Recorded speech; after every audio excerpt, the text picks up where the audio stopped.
On the 2nd of December this year, it'll be exactly 25 years since the appointed day, the day when legislative powers and executive authorities were devolved to the Northern Ireland Assembly. But what were things really like back in 1999? I'm Paul Moore, and I'm a former Assembly official. I remember so well the high hopes and expectations of many people and the vehement opposition of some to the Belfast Good Friday Agreement and its institutions. This is the second of 3 episodes covering the Assembly's earliest weeks of operation. I've adapted these episodes from my book, Dr. Paisley and Mister Clerk, Recollections of Ian Paisley's Agriculture Committee Years, which is available in paperback and ebook formats from amazon.co.uk. In this episode, I see firsthand how badly the DUP leader's decision to work in a committee alongside Sinn Féin MLAs has gone down with some of his supporters. This is episode 2, Fish and Eggs on Friday. At the second meeting of the committee, on the 10th of December 1999, members had received presentations from bodies representing 6 sectors of the rural economy, and I was impressed at how seriously those bodies all took their first engagements with the committee. The room was full of heads of this and directors and chief executives of that. Dr. Paisley was clearly in his element that day. It was as if everyone had come to acknowledge his authority and to pay their respects to the Don. I had been slightly amused to discover that there were 2 fishing bodies with very similar names, the Northern Irish Fish Producers Organisation, NIFPO, and the Anglo-North Irish Fish Producers Organisation, ANIFPO. It reminded me of the scene from Monty Python's Life of Brian, where there's a proliferation of people's fronts relating to Judea. Needless to say, I didn't share that comparison with Dr. Paisley. The 2 fishing bodies had made quite an impact on the committee in that meeting and in several subsequent ones, and members had agreed that the committee's first away day should be a trip to meet with the fish producer organisations on their turf, or should that be in their waters. And today, it's Friday the 4th of February 2000, we're heading off to visit the villages of Portavogie, Ardglass and Kilkeel. Ours is the first committee to arrange an outside visit, so this is another feather in Dr. Paisley's cap. It has also been a real test of the team's organisational capabilities, but Stephen has done an excellent job of setting up the itinerary in consultation with the FPOs. He's also booked us some transport, and there's a shiny new 15-seater Mercedes minibus with a driver sitting at the east door of Parliament Buildings when I arrive up at work. Very fancy, and ours for the day. Dr. Paisley won't be on the bus though. His CPOs are insisting that he travel separately in the armoured police car, and he has, in turn, decided that Ian Jr. will travel with him. In what I take to be an indication of the esteem in which Gardner Kane is held within the DUP, Gardner is left to travel in the minibus on his own. I'm watching, amused, as Gardner hangs around outside the bus until the Shinners are seated, then comes onto the bus and sits himself as far away from the 2 of them as he possibly can. The clerk is travelling in the chairman's car in order to brief him on the proposed itinerary, and Stephen and I are in the minibus with the rest of the members. It's a fine sunny winter's day as we set off for the seaside, and I think I'm actually looking forward to our first trip. For security reasons, we have been careful not to include all of the details or timings in our press release about the visit, but the locals know that we're coming. The clerk has spoken to the police commanders who are responsible for the 3 villages, and there has, apparently, been some interest in the Portavogie leg. This may well have been prompted by the Minister, Breeze Rogers, having been pelted with eggs by protesters during her visit there in December, just a few weeks ago. The police on the other side of Stratford Lough are, however, very relaxed about the Ardglass and Kilkeel legs. We're underway, and the mood on the bus is jovial, a bit like a school trip in fact, and Stephen and I do the rounds with each of the members, getting to know them a little better outside the committee room setting and briefing them on who they're due to meet. And before very long, we've arrived at the harbour in Portavogie, and we all get out of the bus to join the Paisleys and the clerk who've got here before us. The BBC's local agriculture correspondent, Martin Cassidy, is already here, and he has a small camera crew in tow. I hear some noise, some shouting, but I can't figure exactly where it's coming from, and we head towards the NIFPO headquarters to hold a meeting with Dick James, the chief executive, and other NIFPO officials and fishermen. Whoa! Our initial saunter towards the building has just been hurried into a bit of a dash by the sight and sound of eggs hitting the concrete around us, all accompanied by some loud jeering. But none of the egg splatters have come anywhere near me, but I can see that Ian Jr. has got some in his clothes. I'm slightly shaken, but not unduly worried, since there doesn't appear to be any threat in close proximity, and there are a few uniformed police officers nearby. Our short meeting in the HQ is over, and the group is being escorted around to view some of the tied-up trawlers and the harbour facilities. It has become pretty obvious that the BBC team is doing its best to capture Dr. Paisley and the Sinn Féin members together in the same shot, but it is equally obvious that the two Paisleys are doing their best to avoid that shot ever being achievable. As we walk past some tied-up trawlers, the sea air is suddenly filled with a loud slapping noise, and my eyes are drawn to the deck of one of the boats, and more specifically to a big red arse that's pointing right at us. Its owner, a well-proportioned fisherman, has his trousers round his ankles and is gleefully slapping each of his rear cheeks in turn. I hear a cry of "Yo!"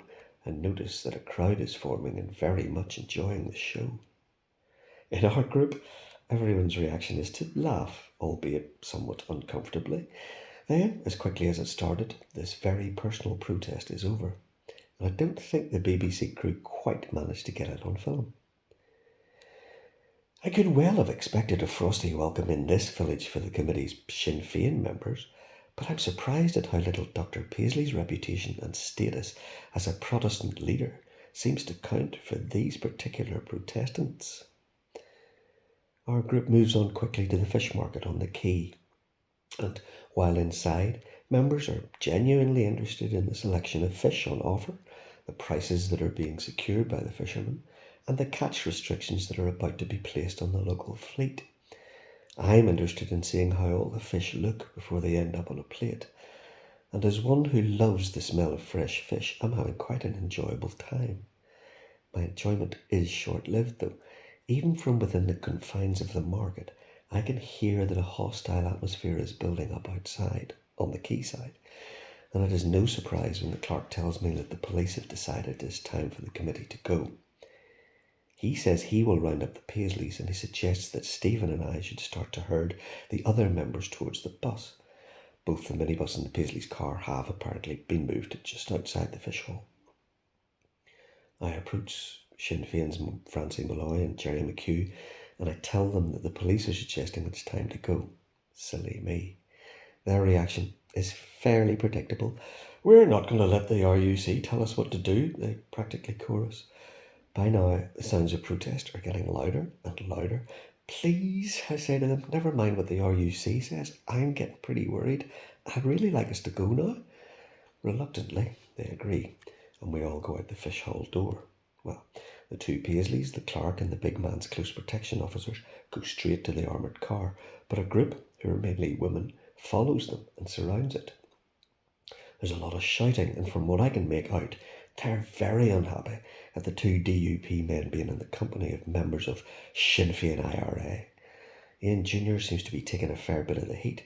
Jesus, this is escalating. The rest of us have reached our bus, thankfully, but as the driver starts it up, another group turns its attention our way. Our bus begins to move, but the driver's now making a worried noise that sounds a lot like, "Oh shit, oh shit, oh shit." The second group, it's actually a mob of angry-looking men, is closing in, and some very fruity gestures and catcalls are being directed at the bus. And now I can see missiles being launched in our direction. I can hear loud thuds as they hit the side of the bus and the windows. Ahead of us, some vehicles, including a forklift truck, have started moving. They're speeding up. I think they're trying to block our way out of the car park. Where the hell are the peelers? I'm now really quite concerned. In truth, I was terrified. And I'm mightily relieved when the driver makes it at high speed through the tiniest of gaps out into the road and away. I check around the bus and I'm pleased to see that it is still fully glazed, if a little eggy, and that we're going to be able to continue the trip. While we are now safe, my thoughts turn to the clerk, but I'm only slightly concerned about him. He is, after all, with police officers whose entire job is to provide protection for their principal, and I have no doubt they will have the tools to extricate themselves and their passengers from the situation they're in. That felt like a lucky escape, and the press later reported that the mob had been around 40 strong and that 2 arrests had been made. But the general mood on our bus is now one of relief, with some nervous but light-hearted comments being bandied about. I wonder if this might in fact turn out to be a bit of a bonding exercise for members, what with lunch being arranged at our next stop too. And being in close proximity to all that fine fresh fish has actually given me an appetite despite our scary experience. I can see that the BBC crew has followed our bus away from the mayhem, and eventually we meet up with the doc's car in Portaferry before boarding the small ferry boat to sail across Strangford Lough. I assume Dr. Paisley's been shaken by the reception he's just received, but if he isn't letting it show.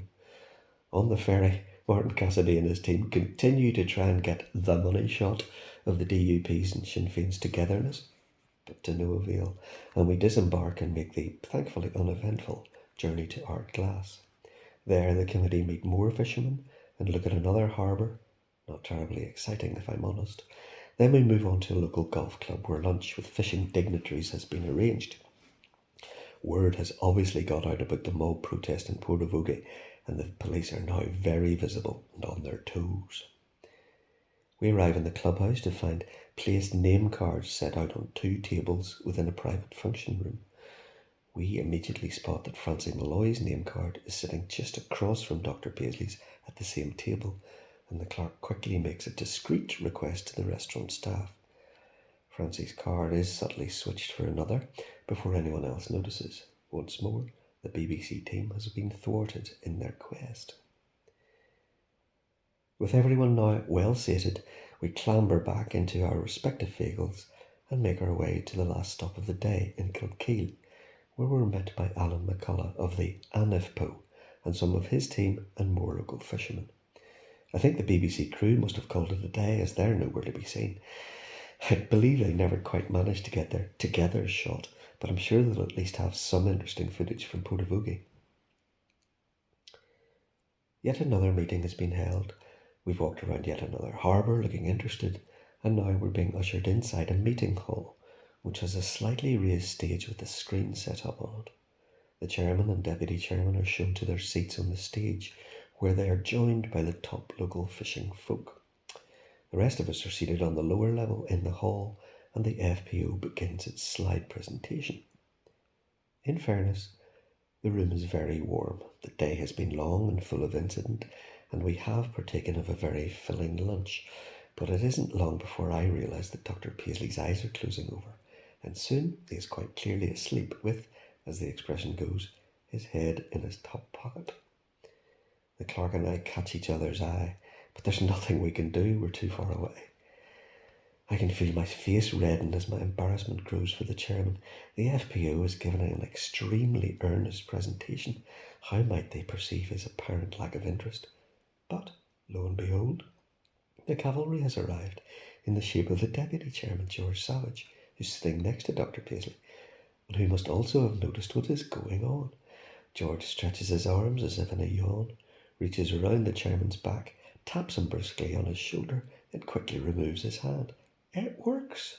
Dr. Paisley opens his eyes as if he were merely resting them, and he nods sagely at the most recent point.